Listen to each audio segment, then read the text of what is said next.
Okay, it's been a minute, but we're back on this 91 Toyota 4Runner that we're doing the VW diesel swap. Like I said, we got sidetracked on some other projects, and we had to wait about 2 months to get a wiring harness and computer for it, so we were kind of at a standstill. And been waiting on some air conditioning stuff too. But anyway, we've got the engine in for good, and we finished up our AC mount, got all the serpentine stuff worked out. That AC compressor is an aftermarket, like a street rod compressor, and with just a little bit of machining and a little bit of creativity, it fit in place of the original VW AC compressor, and that's going to let us we're basically building the entire AC system from the firewall forward. It is like a custom street rod application. All we're doing is utilizing where those two hoses go through the firewall. That's the factory evaporator inside, and we've actually put a new one and a new expansion valve, so they'll have a whole new system. And just beginning to start laying out some lines, and of course we've got our condenser mounted, and I got the intercooler just kind of stuck in there at the moment to make sure that I route all my lines around it. And I've started thinning out some of the old harness and cut away a bunch of stuff that I'm pretty sure I won't need, and a whole lot of this will probably go away as well. So I've been kind of sorting through that. And then I mentioned we got our harness and computer.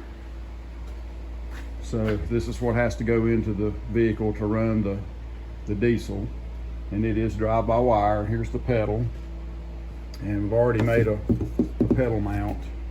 We basically took the original gas pedal and took all the mechanism off of it and welded a piece to it, so that bolts through the firewall, and it's got a plug right there that'll plug into the harness. And then there's our computer, and then everything to the right of that gap goes inside the vehicle. We're going to do our best to leave the computer inside. It was recommended that we do that. And then all of this goes out under the hood and plugs up to all of the sensors and injectors and everything that's already on the engine. And then this wire right here is a constant power. And then we've got a few wires here inside that'll go like to ignition and clutch switch and tack and a few little things, and got an OBD2 port. And basically it's a plug and play at that point. The biggest problem wiring wise will be making sure that we've got all the vital functions of the Toyota stuff. I'd like for the dash to work, and hopefully factory gauges, we'll have to work all that out. And so there'll be a few things in this harness that'll need to be tied in and worked out, but we'll eat it a bite at a time. Anyway, I'm going to go ahead and mount the computer and the harness and the throttle pedal. I opened up a hole right there in the firewall. That was the original hole for the throttle cable, and it's got a couple little threaded inserts. So I just opened that hole up big enough for all those plugs to go through, and then I'll make a plate that'll bolt right into those two threaded inserts, and it'll look like it's supposed to be there. Anyway, that's what I'm going to do next, and I'll keep adding to this video till we've got about 10 or 12 minutes or so, and I'll post it. I started on the hot side exhaust from the turbo today, and I thought it was going to be really a pain, but it wasn't too bad. So we've gotten down, well, it's kind of hard to see with the light. We've gotten down through all of this tight area and down even with the frame rail headed straight towards the back. And I've ordered a factory muffler, factory tailpipe, and a flex joint. I like to put a flex joint near the turbo. We'll put the flex joint next at the bottom of that pipe, and it helps with the vibrations. You get a lot of weight of a pipe with nothing to flex, and you'll crack turbo housing, or at least that's my opinion. So anyway, I've got that ordered, and but I've got the pipe where it's headed straight towards the back of the vehicle. We'll add the flex joint, and then we have to cross over behind the transfer case because this vehicle had all the exhausts on the other side, and the fuel tank is on this side. It's not a huge deal, but we will have to cross over. There's plenty of room. This is such a high vehicle, ground clearance is not going to be a problem, so we'll be able to cross over. And I'll show some more video underneath with it up on the lift when the rest of the parts come in.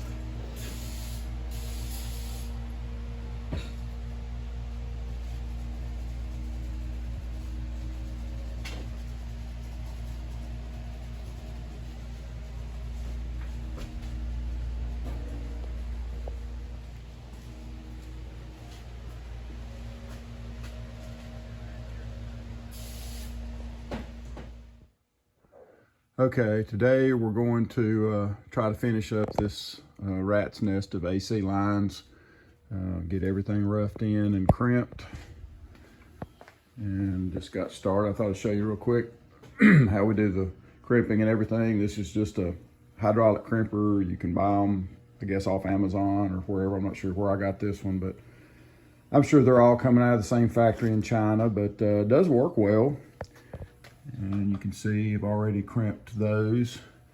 You basically select a die, and the dies are numbered for different size hoses. We'll be doing 3 sizes. We've got 6, 8, and 10.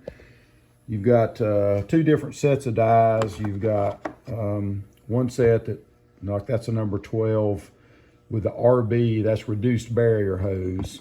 That's not what we're using, so we would use the dies that just have the plain number. Yeah, like that's a number 8.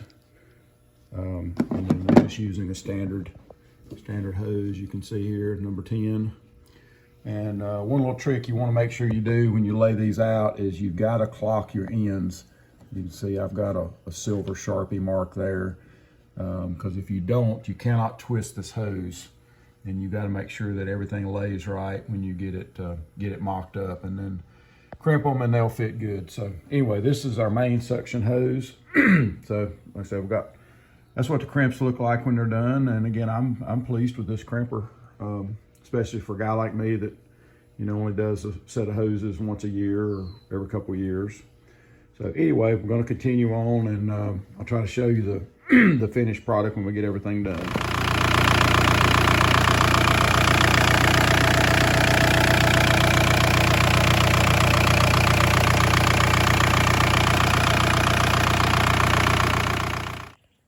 Okay, as you just saw, we've got this Toyota VW diesel swap running.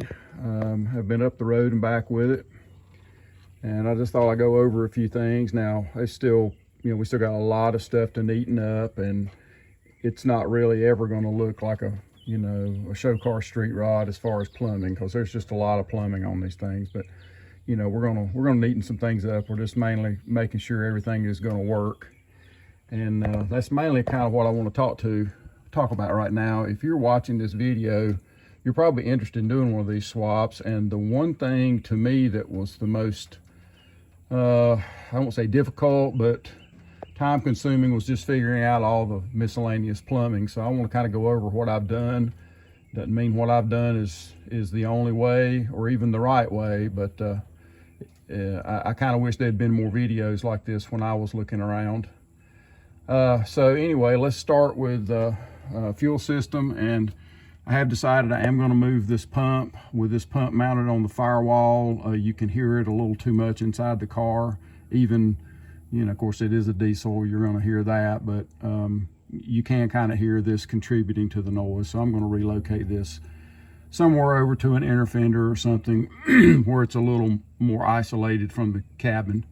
But we basically got just a facet Duralift. It's just a low pressure lift pump, and this line going into it is the factory, what was the fuel line for the V6. We just cut it off and put a fitting on it and fed the pump, and then we come out of the pump and you go into your injector pump, And then this is a return line from the injector pump. It comes around and it is split. It's a 5/16 inlet to a dual 1/4 inch outlet T. And we're feeding 2 1/4 inch lines that were used for tank vent and return back to the tank. I didn't feel like 1 1/4 inch line was enough. So I just utilized 2 existing lines, and we've welded in 2 1/4 inch return lines into our tank. So just using double lines, making sure we've got plenty of return capacity, and that saved a lot of work having to route that extra line to the back into the tank. So anyway, of course, we got air conditioning lines running everywhere. Still haven't charged the air conditioning, but you can see we got our fill port there. Air conditioning lines run over and down, and you can barely see the AC pump down there. The fittings go in on the bottom. And then haven't mounted the dryer yet. It's actually going to mount in this general vicinity. I've got to get my son to help me hold that up and get that mounted. And of course, again, we got wires everywhere that are going to be neatened up and tidied up.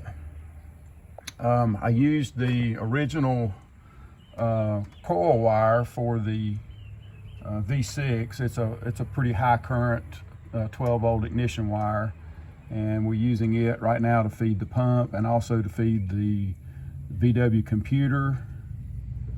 And what else did I use it for? Like there was something else. I guess just those 2 things there.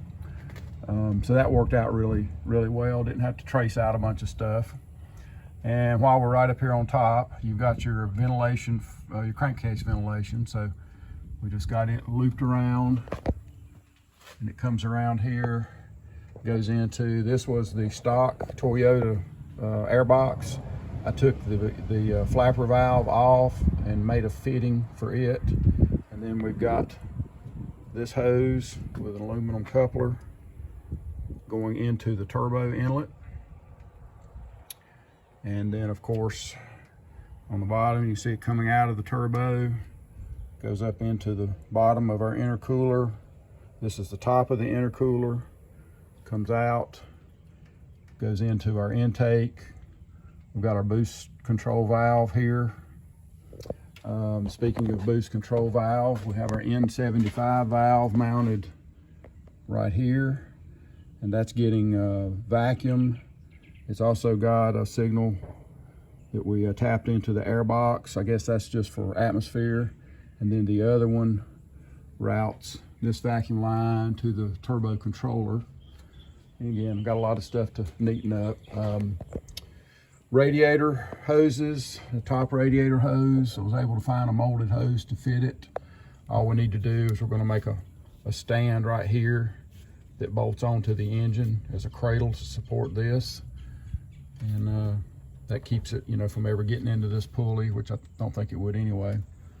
Power steering, we got the VW power steering pump, and this canister here is just an old power steering reservoir I had off some race car stuff that we modified.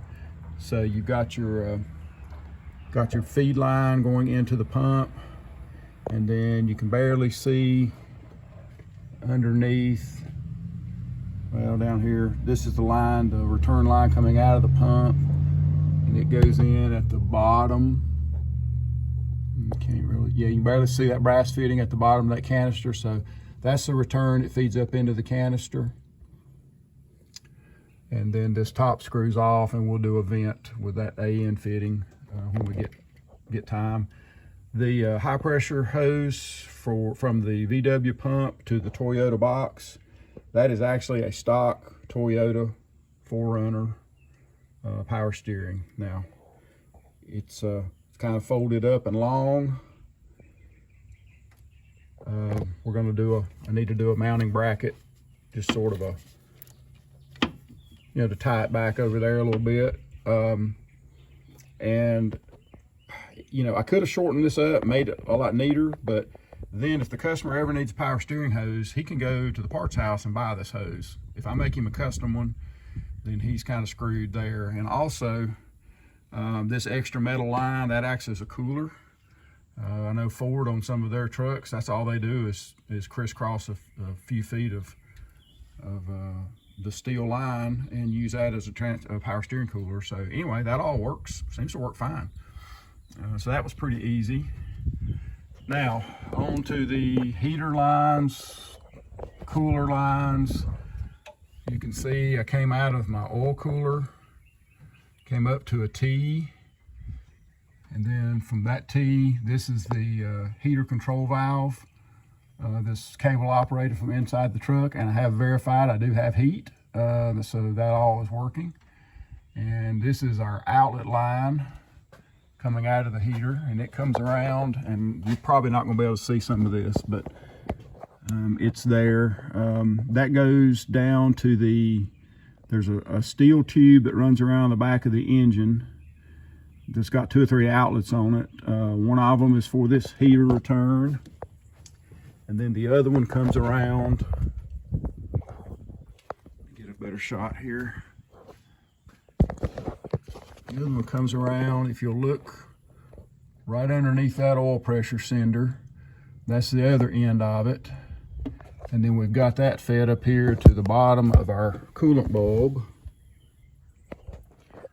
And then this other T that I showed you a second ago, it goes around to the, and I know we're not going to be able to see it, there's a fitting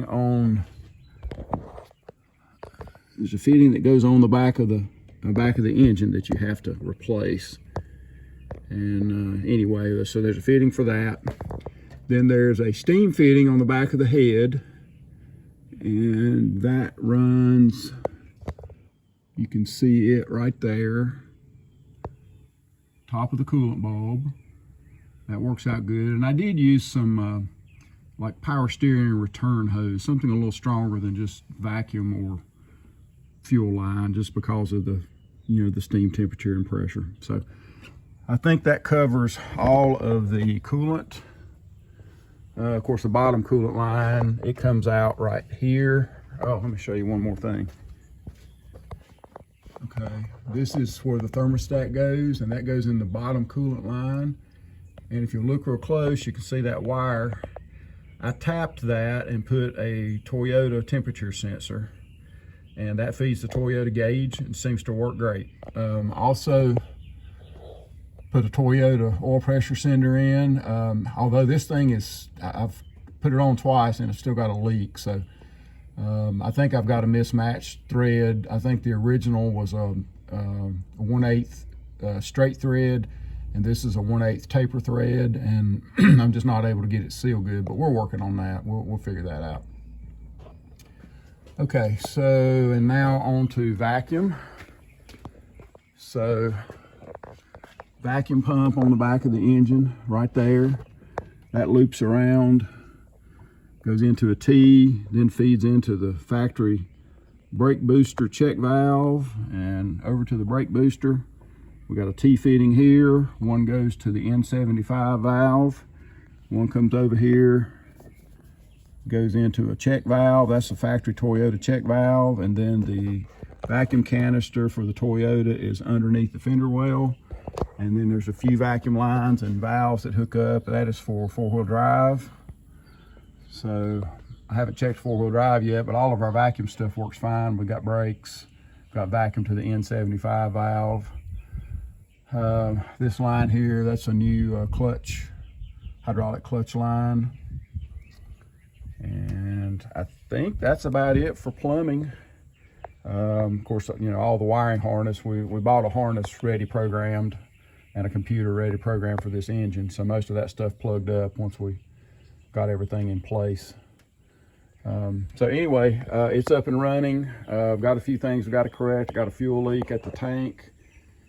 I've got the air conditioning to vacuum and charge and get wired up to the button inside that turns the AC on, and hopefully that will not give us any problems. And this thing's getting really close to being able to go back to the customer. So I'm gonna cut it off here. I appreciate everybody watching.